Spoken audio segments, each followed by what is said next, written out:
நம்ம தமிழ் சினிமாவில் வர ஆகஸ்ட் 2ஆம் தேதி மொத்தமாக 6 படங்களை தியேட்டர்ஸில் ரிலீஸ் பண்ண போகிறாங்க. பேச்சு இந்த படத்தில் பாலசரவணன் லீடர் நடிச்சிருக்காரு. இதோட ட்ரெய்லர் இப்போ வந்திருக்கு. ட்ரெய்லர் நல்லா இன்ட்ரெஸ்டிங்காக இருக்குது. இந்த பேச்சு படத்தை வர ஆகஸ்ட் 2ஆம் தேதி தியேட்டர்ஸில் ரிலீஸ் பண்ணுறாங்க. அடுத்ததாக ஜமா, இந்த படத்தில் அம்மு அபிராமி மற்றும் சேட்டன் நடிச்சிருக்காங்க. இந்த படம் ஆகஸ்ட் 2 ரிலீஸ் ஆகுது. அடுத்ததாக நண்பன் ஒருவன் வந்த பிறகு, இது ஒரு Tamil low budget comedy movie. இந்த படம் ஆகஸ்ட் 2 ரிலீஸ் ஆகுது. அடுத்ததா போட், இந்த படத்தை சிம்பு தேவன் டைரக்ஷன் பண்றாரு. யோகி பாபு ஹீரோவா நடிச்சிருக்காரு. இது ஒரு காமெடி மூவி. ஆகஸ்ட் 2ஆம் தேதி ரிலீஸ் ஆகுது. அடுத்ததா வாஸ்கோடமா, இந்த படத்தில் நம்ம நக்குல் ஹீரோவா நடிச்சிருக்காரு. இது ஒரு ஃபேண்டசி காமெடி மூவி. ஆகஸ்ட் 2 தியேட்டர்ஸில் ரிலீஸ் ஆகுது.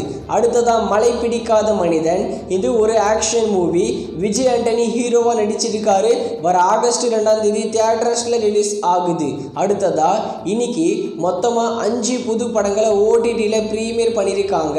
மகாராஜா நம்ம விஜய் சேதுபதியோட 100 கோடி கலெக்ஷன் பண்ணி பிளாக் பஸ்டர் ஹிட்டான படம்.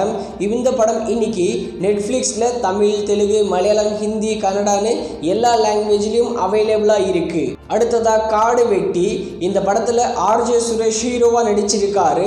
இந்த படம் இப்போ அமேசான் பிரைமில் ப்ரீமியர் பண்ணியிருக்காங்க. அடுத்ததா சாசேஜ் பார்ட்டி, இது ஒரு ஹாலிவுட் அனிமேஷன் மூவி. இந்த படத்தை இன்னைக்கு அமேசான் பிரைமில் தமிழ் டப்பிங்கில் ப்ரீமியர் பண்ணியிருக்காங்க. அடுத்ததா மதகஜா, இது ஒரு தெலுங்கு தமிழ் டப்பிங் மூவி. இந்த படத்தை அமேசான் பிரைமில் இப்போ ப்ரீமியர் பண்ணியிருக்காங்க. அடுத்ததா ஏகாதிபதி, இதுவும் ஒரு தமிழ் டப்பிங் மூவி தான். இந்த படத்தை தந்தி ஒன் ஓடிடி பிளாட்ஃபார்மில் இப்போ ப்ரீமியர் பண்ணியிருக்காங்க.